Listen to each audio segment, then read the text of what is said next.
Dr. Meadows, when you interviewed with the Columbus County School Board, Mhm. what were some of the priorities that you found were important to them that are important to you as well? Well, I believe ultimately is, the performance of students, being able to provide students the best educational experience so that they can reach their goals. We want to continue on a regular basis to improve their performance academically, in athletics, in the arts, so that they can be well-rounded and move forward in life and be successful. But I really think that's probably a major priority. Also, the budget, trying to ensure that we are managing our funds effectively and being able to maximize those resources to provide students that educational experience that's best and most effective. Um, I think, really the community being engaged and involved with the schools appeared to be a priority to them, and is a priority to me. I think it takes all of us to be able to really educate students. Parent engagement, the community engagement, they all are really vital to being able to educate students. The parents' involvement with us at the school level makes educating kids much easier.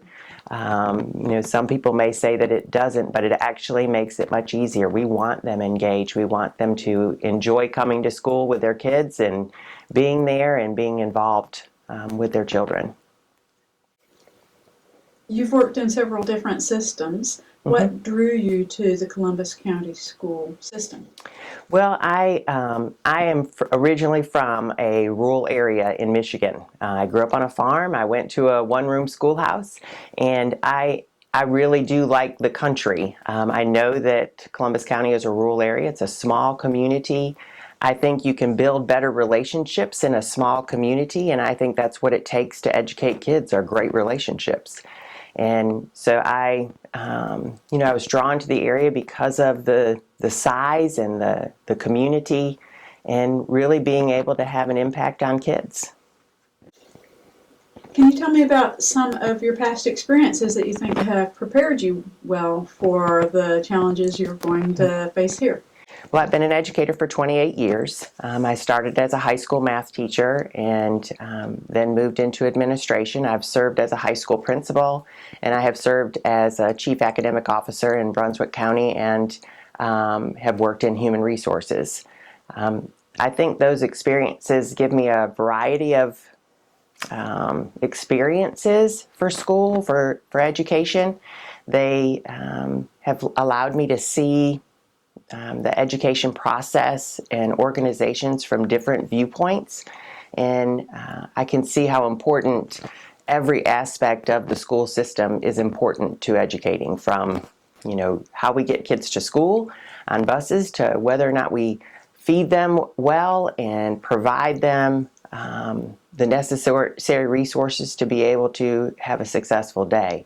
So I think, being engaged in those roles, especially the human resources and the chief academic, and being a building school administrator, have really helped me to see what's most important about the education process. Thank you. In leading into the vote the other night, Chairman of the Board, Monty Herring, described you as having some new ideas and possible new ways. Okay. What are some things that you think you might be bringing that might be a new angle for Columbus County Schools? Well, I believe that in instruction, we have to have consistency of practices. And I believe that there are some best practices that should be implemented. We may be implementing them in Columbus County. I am sure we are implementing some of them, if not all of them. I think part of it is that I believe strongly in how do we monitor whether or not we truly are implementing things as we say we should. And are we getting the results that we believe we should from those resources or from those programs or whatever it is that we might be implementing. if you're monitoring that, you can make good fiscal decisions about your resources, because you can say this particular initiative or this particular thing is working. We want to put our resources or our funds towards that. If we're not monitoring it, we continue to do it. We might do it, but don't know whether it's really working for us or not. But we're just doing it because that's what we do. I really want us to analyze and look at what's taking place in each one of the schools, and determine, are those the best practices and are we doing them effectively? And if we're not, what do we need to do differently, or how do we improve what we're doing? Every school district can improve in some way, shape, or form, and it's just trying to find those ways that we can improve and continue to find success for kids. I think a part of it is just a different set of eyes coming in and seeing things. I am, from somewhere else, and coming and going to look at what's happening in the schools, and just may have different ideas about how things are happening. I know there are great things happening in Columbus County schools. I don't, and I'm not a person who believes that I have all the answers, but I want to work collaboratively with the staff that's here and the parents in the community to provide a really effective educational experience. Now, the flip side to that question is, by being someone from elsewhere, how will you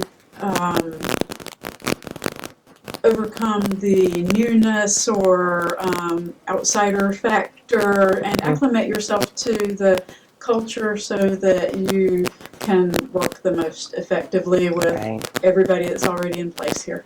Well, I think first thing is really listening. I need to hear what the staff and school administrators, teachers, parents, community members believe is happening within our schools. How are we being effective? Maybe how are we being ineffective? And really listen to hear what they believe needs to happen within our schools.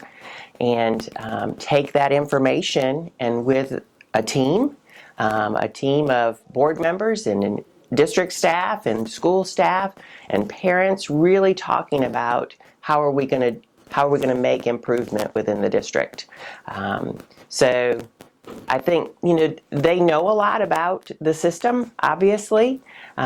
Sometimes when you know a lot about the system, you may not be able to see things that somebody from the outside sees, but then they have insight that I need to hear and I need to listen to, and I intend to do that. Thank you. I believe you said that you have spent some time in the area before and have some business or friendship connections here. Yeah. My husband and I have owned a couple of rental properties in the area for about 18 years. And my husband also, he works in the area. He's a sales consultant for Salon Centric, so he sells beauty supplies. And so he comes into Whiteville and Tabor City and Fair Bluff and around the area every other week, and works with the salons and the spas in the area. And so he knows a lot of the people, and I've met a lot of them because of his connection, but also because of the connections that we have with owning property in the area. I see. Thank you. I believe Monty Herring said that you have some experience of having been in a system where some schools were consolidated, and the Columbus County schools are beginning a process of that. So when I was in Brunswick County, we had two elementary school, well, two schools. One was a primary school, K2, and one was a 3-5 school. And we changed those two into being both K5. So the two schools had to, change staff. Students had to change schools. So there was that transition of adjustment for the students, the parents, the community about how you would change schools and what exactly that looks like. I also, when I became an assistant principal, the very first time I was an assistant principal at Virginia Williamson Elementary was when it opened. And so it was a brand new school. I worked through with the principal at the time the construction that we did on that school. And then I also, while I was the principal at North Brunswick, the school went through renovations as a part of a bond referendum. And so I was highly involved with that process of adjusting where students are. Are they in this part of the building? Because construction's happening somewhere else. What exactly is taking place to ensure their safety as that took place? But yeah, there have been different. Back to the Virginia Williamson example, when that opened, there were students that came from different schools to that school, and there was this angst amongst the community about having to leave the school they were in to go to a new school, or not being able to go to the new school and having to stay in a school that was older. And so working with the community through those situations, I was involved in that. Well, I'm sure you'll get to experience that. Re-experience some of those things over the coming years. Yes. There are plenty of changes to weather. So can you tell me a little bit about what was your favorite subject as a student growing up, or your favorite subject that you taught as a teacher? Well, I was a high school math teacher, and so math really was my favorite subject. It didn't really matter which particular level of math. When I taught high school math, I taught from just what we called consumer math, which was, some people might call it financial math today. I taught that to AP Calculus, so any of those I'm great with. I love math. I love to problem solve. I think it's fun to work on problems and brainstorm and think about solutions. So any math is something I enjoy. I know, unfortunately, too many people say they don't like math, but I wish people would enjoy math like I enjoy math. And I think we can make math fun for kids, when in the classroom. So. Did you play any sports growing up? Yeah, I played basketball, and I ran track for a short amount of time. It was not my favorite thing, even though I run now for fun, but I didn't like it in school. And then I coached basketball when I became a teacher. I was an assistant coach at Laney High School, and then I taught at Chattahoochee High School in Atlanta for a couple of years, and I was an assistant coach there for the girls basketball team. Thank you very much. Yeah. For talking with us today. Sure. I appreciate it. Will you be moving to Columbus County? Yes, yes, we have property, and our intent is to move here, yes.